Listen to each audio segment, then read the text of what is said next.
So you might be wondering why you should care about identity theft.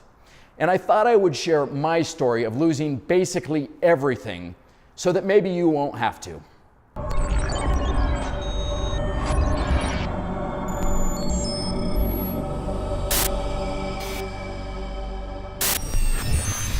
I'm John Sileo. Welcome to Sileo on Security. The most common problem is that we think that somehow identity theft won't happen to us, that we're not worth it, that it's beyond our control. But these are just excuses that keep us from keeping ourselves safe. You see, cyber criminals target the people who think that it won't happen to them.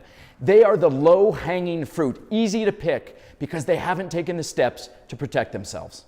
You know, it's exactly this attitude that got me into trouble, and I found it's more stressful to do nothing. I want you to learn from my story so that you never, ever have to experience it.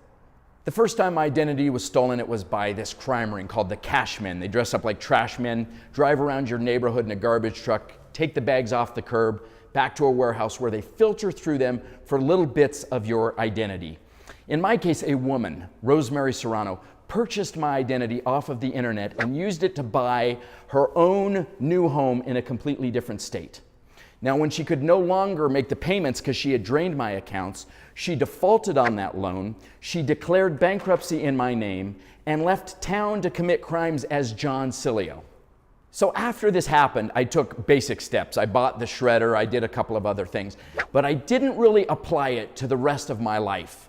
And that's what led to something that was far, far worse. One morning, a very official guy showed up at my door. He's in a black suit, black tie, and he's got a badge.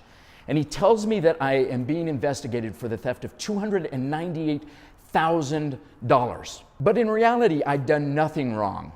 Here's what had happened. Somebody inside of my business had used my banking login credentials to steal, to embezzle from our clients. So it looked like me taking the money when I had actually done nothing wrong. I spent the next 2 years fighting to stay out of jail for a crime that somebody else had committed in my name. And over the course of this, I lost my business, my salary, and something so much more vital to who I am, to my identity. About 18 months into my criminal trial, my oldest daughter came downstairs into my home office. I would spend my nights literally trying to resurrect everything that I had lost. And she essentially said to me, asked me, "Dad, why are you not more a part of my life?" She was 5 years old. And that's the moment that I realized that this crime, that identity theft had completely redefined who I was. It had taken what's most important to my life. And that's something that I never, ever want you to have to experience. So here's your 1-minute mission. I want you to start to change your habits. The next time you get one of these SOS episodes in your inbox, I want you to open it, watch it, and immediately act on what you need to do. 3 or 4 times down the road, it's going to become your new habit. And it's going to change the way daily that you start to deal with your security and your privacy.